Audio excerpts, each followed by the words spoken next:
So let's take a look at postmodernism and religion. So postmodernism as a theory is not macro or micro, it's not structural or action, it's not consensus or conflict.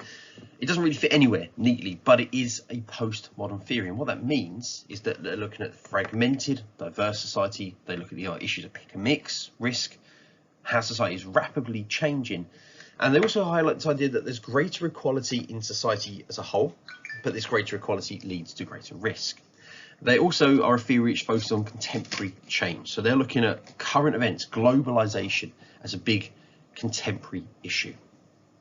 Now, to put it in perspective, if we think about the theories, we had industrialization in 1750 to the 1900s. All the other theories we've looked at, functionalism, Marxism, feminism, new rights, social action, they are all studying the modern society. They're all looking at the same version of society from a different perspective. Postmodernism is looking at a different society, it's looking at postmodern society, and therefore it sets it aside from some of the more modern theories we've already studied. Now, what this means when it comes to their views of religion is that in a postmodern era, there are going to be changes that have taken place, and particularly religion, and the way we believe and practice religion has changed. So they highlight that religion is more diverse, there's more pluralism, there's an increase in the variety of religions, and traditional religions have hit a decline. We're no longer seeing religion as necessarily the only source of social solidarity. Because there's such a diversity of beliefs, we can question whether it would still provide social solidarity. They talk about the idea of pick and mix. Individuals can pick and mix beliefs and practices from a range of religions, combine them into something new and suits their needs. They talk about how religion is based on more consumerism. So there's this commodity idea of religion, and they will talk about the spiritual shopper. And they talk about how religion has been relocated. Religion has moved out of the churches and into more public settings like online media or literally in public gathering areas. Now, Hervé Ledger highlights that religious participation has changed in the postmodern era. It's less about the traditional definitions of religion, and it's more about belief and individual choice as opposed to traditional socialization and identity formation. So argues that religion is a personal choice rather than inherited or fixed to our identity.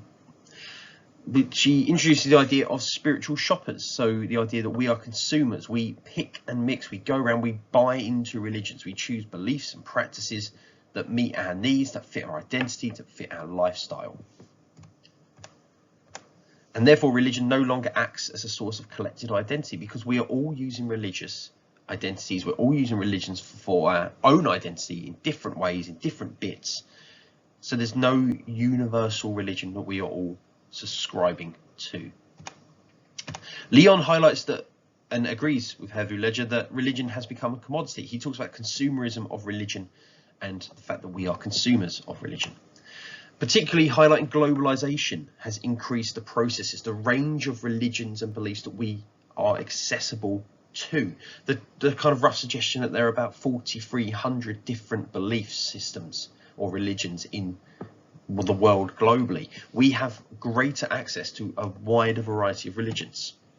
Leon also argued that religion has become disembedded from real life. It's not fixed in a local church or a physical place. Religion has moved online via the internet. It's spreading. So religion is disembedded, it's disengaged from those physical locations like a church, and it's more accessible everywhere through different means.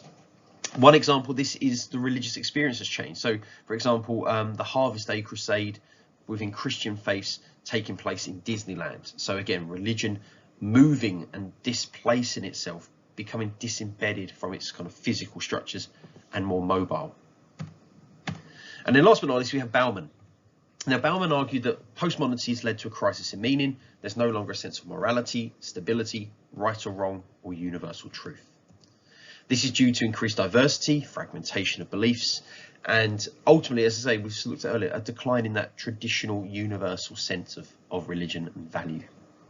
Therefore, this creates a crisis in meaning. People don't know how to live their lives. There's no set or kind of fixed set of ideas and values. There's so much diversity in religion with all different competing values. It causes this crisis.